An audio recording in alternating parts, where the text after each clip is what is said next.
اعوذ باللہ من الشیطان الرجیم، بسم اللہ الرحمن الرحیم۔ محترم سامعین، السلام علیکم ورحمۃ اللہ وبرکاتہ۔ میں آپ سب کو اپنے چینل عائشہ اسلامک ہسٹری میں خوش آمدید کہتی ہوں اور امید کرتی ہوں کہ آپ سب خیر و عافیت سے ہوں گے، اور اللہ پاک سے دعا کرتی ہوں کہ اللہ تبارک و تعالی آپ سب کو خوش رکھے، آباد رکھے اور آپ پر اپنی ہزاروں رحمتیں بارش کی طرح برسائے، آپ کی ہر حاجت کو پورا فرمائے، آپ کی ہر خواہش کو پورا فرمائے، آپ کو صحت و تندرستی والی زندگی عطا فرمائے اور آپ کی زندگی کی تمام مشکلات، پریشانیاں اور مصیبتیں ختم فرمائے، آمین۔ سامعین، آج میں آپ کے ساتھ بہت ہی خاص اور مجری وظیفہ شیئر کروں گی۔ تو جیسا کہ ہم سب لوگ جانتے ہیں کہ محرم الحرام کا مہینہ شروع ہونے والا ہے، تو آج میں آپ کے ساتھ ایک بہت ہی خاص اور مجری وظیفہ شیئر کروں گی جو کہ آپ نے محرم کے مہینے میں کرنا ہے، اور ساتھ ہی ساتھ میں آپ سب کے ساتھ محرم میں پورے مہینے کا ایک خاص اور مجری وظیفہ شیئر کروں گی کہ اللہ کا ذکر کرنے والی زبان کسی نعمت سے کم نہیں ہوتی۔ تو آج میں آپ کے ساتھ محرم کے مہینے کی تسبیحات شیئر کروں گی، اور ساتھ ہی ساتھ میں آپ کے ساتھ محرم الحرام کی فضیلت و برکات شیئر کروں گی۔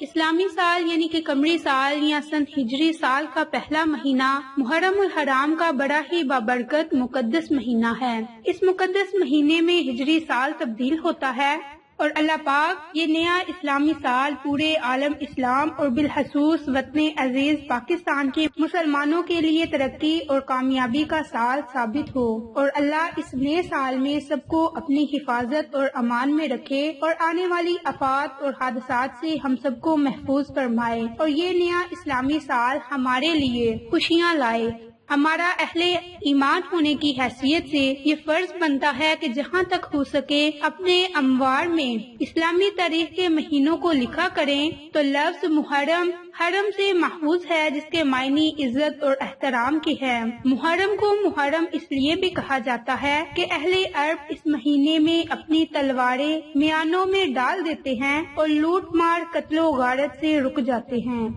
تو گویا زمانہ جاہلیت میں بھی لوگ محرم کا احترام کرتے تھے اور اس مہینے میں کسی انسان کے قتل اور جنگ اور جدال کو حرام سمجھتے تھے۔ اللہ کے محبوب کریم حضرت محمد صلی اللہ علیہ وآلہ وسلم کی آمد کے بعد اسلام میں اس ماہ مبارک کی حرمت اور عظمت اور زیادہ ہو گئی۔ تو قرآن مجید میں ارشاد تعالیٰ ہے کہ بے شک اللہ کی کتاب میں اللہ کے نزدیک گنتی کے مطابق اس وقت 12 مہینے ہیں، جب سے اس نے آسمان زمین بنائے ہیں۔ ان مہینوں میں 4 حرمت والے ہیں، یہ سیدھا دین ہے، تو ان مہینوں میں اپنی جانوں پر ظلم مت کرو۔ اور حرمت اور اکرام والے 4 ماہ ہیں، جن میں محرم، رجب، ذی القعدہ اور ذی الحج شامل ہے۔ ایک بار کسی نے نبی پاک صلی اللہ علیہ وآلہ وسلم سے عرض کی کہ یا رسول اللہ صلی اللہ علیہ وآلہ وسلم، فرض نماز کے بعد کون سی نماز افضل، اور رمضان کے فرض روزوں کے بعد کس مہینے کے روزے افضل ہیں؟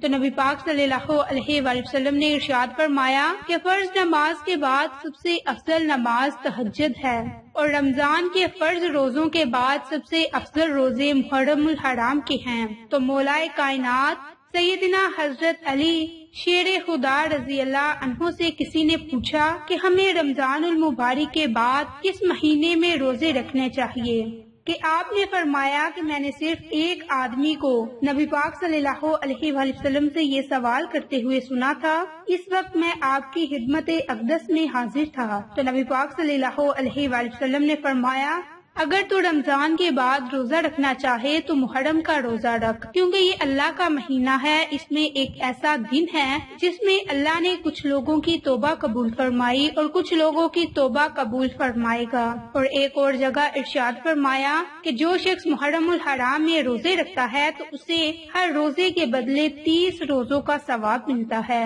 تو رسول اللہ صلی اللہ علیہ وآلہ وسلم کا ارشاد ہے کہ جو شخص محرم الحرام میں پہلے 10 دن تک مسلسل روزے رکھے گا، گویا اس نے 10,000 سال تک اس طرح عبادت کی کہ رات میں قیام کیا اور دن میں روزہ رکھا۔ تو رسول اللہ صلی اللہ علیہ وآلہ وسلم نے پھر ارشاد فرمایا کہ جس نے ذی الحج کے آخری دن اور محرم کے پہلے دن روزہ رکھا تو گویا اس نے گزشتہ سال کو روزوں میں ختم کیا، یعنی کہ سال بھر روزہ رکھا اور آئندہ سال کو بھی روزے سے شروع فرمایا تو اللہ ان روزوں کو اس کے 50 برس کے روزوں کا کفارہ بنا دے گا۔ تو یہ تھی محرم الحرام میں روزے رکھنے کی فضیلت و برکات جو آج میں نے آپ کے ساتھ شیئر کی۔ تو اب میں آپ کے ساتھ چند تسبیحات شیئر کروں گی جو کہ آپ نے محرم الحرام کے پورا مہینہ میں آپ نے ان کلمات کو، ان تسبیحات کو، ان کا ورد کرنا ہے یا پھر آپ نے ان کا ذکر سننا ہے۔ تو اب یہ کلمات کیا ہیں، انہیں کس طرح پڑھنا ہے، یہ بھی دھیان سے سن لیں۔ تو اللہ کا ذکر کرنے والی زبان کسی نعمت سے کم نہیں ہوتی۔ تو اب آپ یہ ذکر سن لیں یا پھر آپ اس کا عمل خود کریں۔ بسم اللہ الرحمن الرحیم، سبحان اللہ و بحمدہ سبحان اللہ العظیم، لا الہ الا اللہ وحدہ لا شریک لہ، لہ الملک ولہ الحمد وہو علی کل شیء قدیر، سبحان اللہ والحمد للہ ولا الہ الا اللہ واللہ اکبر، استغفر اللہ الذی لا الہ الا هو الحی القیوم واتوب الیہ، سبحان اللہ و بحمدہ سبحان اللہ العظیم، لا الہ الا اللہ وحدہ لا شریک لہ، لہ الملک ولہ الحمد وہو علی کل شیء قدیر، سبحان اللہ والحمد للہ ولا الہ الا اللہ واللہ اکبر،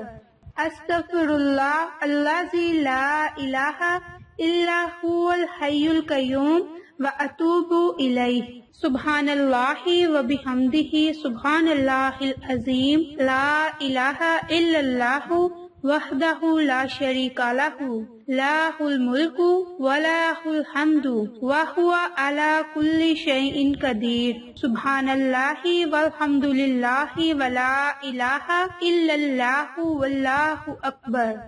استغفر اللہ الذی لا الہ الا هو الحی القیوم واتوب الیہ۔ تو آپ نے ان تسبیحات کو، اس ذکر کو محرم الحرام کے پورا مہینہ میں اس کا ورد کرنا ہے یا پھر آپ نے اس کا ذکر سننا ہے۔ تو انشاءاللہ اس کے بعد آپ اللہ تعالیٰ سے جو دعا مانگیں گے اللہ تعالیٰ آپ کی ہر وہ دعا کو قبول فرمائے گا، آپ کی ہر حاجت پوری ہوگی، آپ کی مشکل سے مشکل حاجت پوری ہوگی، آپ کی ہر دعا قبول ہوگی۔ اس عمل کی برکت سے اللہ تبارک و تعالیٰ آپ کے رزق میں خیر و برکت عطا فرمائے گا، آپ کے مال و دولت میں اضافہ فرمائے گا اور اللہ تبارک و تعالیٰ آپ کی بھی مدد فرمائے گا۔ تو آپ اس عمل کو، اس وظیفے کو، اس ذکر کو یا تو سن لیں یا پھر اس کا آپ خود ورد کریں، انشاءاللہ اللہ تعالیٰ آپ پر ضرور مہربان ہوگا۔ تو انشاءاللہ پھر کسی نئی اچھی ویڈیو کے ساتھ یا اچھی معلومات کے ساتھ آپ کی خدمت میں حاضر ہوں گے، تب تک کے لیے اجازت، السلام علیکم ورحمۃ اللہ وبرکاتہ۔